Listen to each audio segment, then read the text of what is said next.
तो अपने मोबाइल में डाल करके जी जब चालू किए तो चालू करके ये लोग व्हाट्सअप बनाए। जी जी व्हाट्सअप में देखा गया कि मैंने बहुत बड़े बड़े अधिकारियों का फ़ोन, मैंने डीएसपी हो, दरोगा हो, ऐसे मैंने प्रशासनिक मैसेज आने लगा सारा।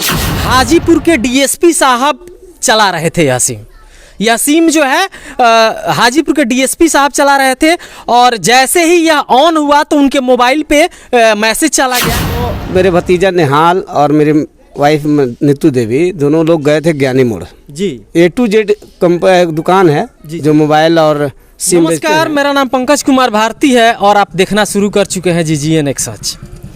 आज मैं सीवान जिला के बढ़हरिया प्रखंड के रसूलपुर पंचायत के गिरधरपुर गांव में हूं, और मेरे साथ एक व्यक्ति हैं जिनका नाम है परमेश्वर कुशवाहा। यहाँ आने का एक कारण है, बहुत इंटरेस्टेड घटना हुआ है।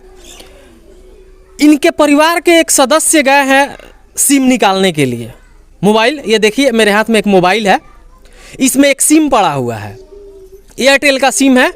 आज ही ना गए थे, परसों गए थे सिम लेने के लिए, एयरटेल का सिम लेके आए, मोबाइल में डाले, चालू हुआ। इस पे व्हाट्सअप देखिए मेरे हाथ में, इस पे व्हाट्सअप बनाए, अकाउंट बनाए, और जैसे अकाउंट बना इसमें तमाम तरह का मैसेज आने लगा, बड़े बड़े अधिकारियों का मैसेज इसमें आया हुआ है।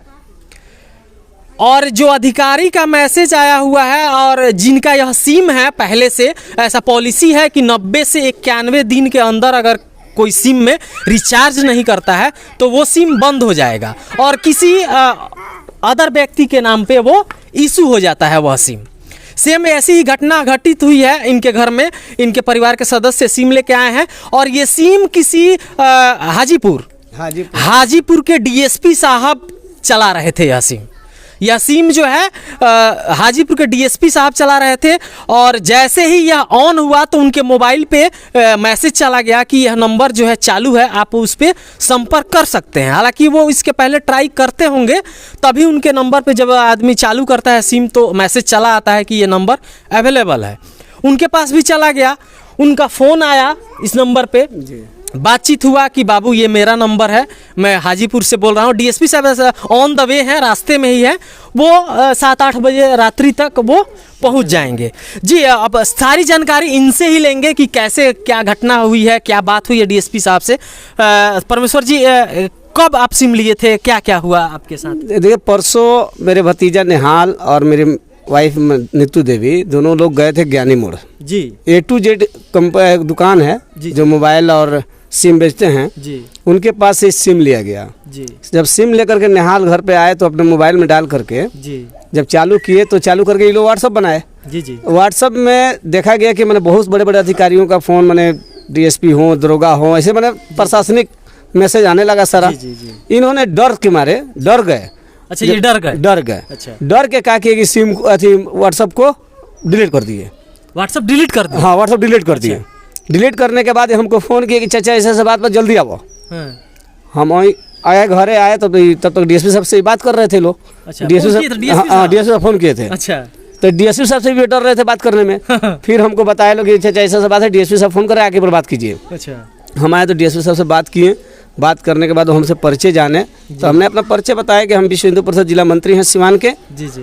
और आप निश्चिंत रहिए, अगर आपके साथ ऐसा घटना हुआ है तो चलिए, भगवान की कृपा है कि आप बहुत अच्छे जगह आपका सिम आ गया है। अच्छा, इससे कुछ गलत होने वाला नहीं है, आप बिंदास रहिए। तो उन्होंने इतना तक बोला कि परमेश्वर जी, आपसे बहुत खुशी हुई जान करके।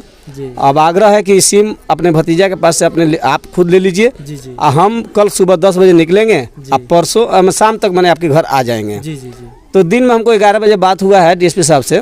तो घर से अभी हाजीपुर से निकले थे, बहुत जाम के कारण थोड़ा लेट हुआ है उनको, लेकिन अभी बात हुआ तो बोले कि 3 बजे तक हम आपके घर आ जाएंगे। अच्छा, इसके बारे में आपने उनसे कुछ जानकारी लिया कि मान लीजिए जब आप सिम चला रहे थे तो बंद क्यों नहीं करवाए? देखिए, उस जानकारी हमको यही दिए थे कि किसी होमगार्ड के नाम पर इस सिम इशू था। अच्छा, डीएसपी साहब यूज कर रहे थे सिम को। अच्छा, वो होमगार्ड का जवान था, उसके नाम पे यह सिम था, इशू था, और ये डीएसपी साहब इसको यूज कर रहे थे। हाँ।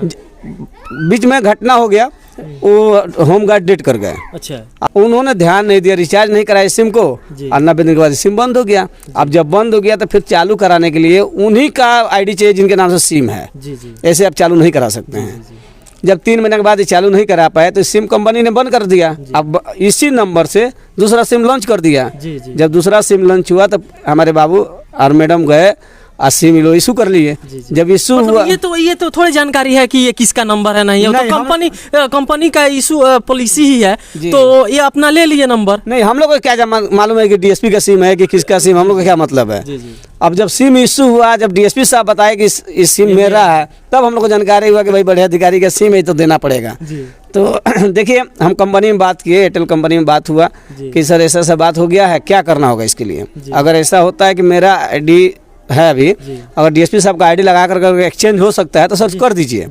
तो कंपनी ने बोला सीधा कि एयरटेल ऑफिस वाला बड़रिया में ऑफिस है, वो बोला कि भैया ऐसा कोई सिस्टम नहीं है। अच्छा। जो रिटेलर है, रिटेलर से हम बात किया, वो भी मना कर दिया कि भैया ऐसा कुछ सिस्टम नहीं है, इसके लिए 3 महीना उनको वेट करना पड़ेगा। यानी आपका इनका कहने का मतलब ये है कि अब तो ये 2 दिन हुआ सिम निकाले हुए, डीएसपी साहब आएंगे फिर ये सिम लेके जाएंगे जी, लेकिन फिर तो नाम पे आपके ही परिवार के सदस्यों के नाम जी जी, मेरा मैडम के ही नाम से 3 महीना तक इशू रहेगा सिम जी। लेकिन हम उनसे बोले कि सर देखिए ऐसा है कि हम अपने आईडी का सिम आपको हम किस भरोसे पे दें जी। तो बोले कि आप बिंदास रहिए, उसका वो सब टेंशन मेरा है जी।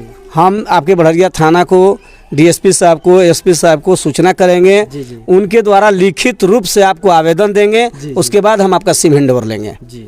तो हमको आश्वासन लगा कि भाई मान लीजिए इतना बड़े अधिकारी का अगर सिग्नेचर हमको प्रूफ मिल जाता है तो फिर सिम देने में हमको आपत्ति नहीं होगा जी। बिल्कुल बिल्कुल, मान लीजिए उतने बड़े अधिकारी हैं, हमें भरोसा भी है आपने, मतलब हाँ, आप बिल्कुल लेटर पैड पे आप लिखवा के उनसे ले सकते हैं।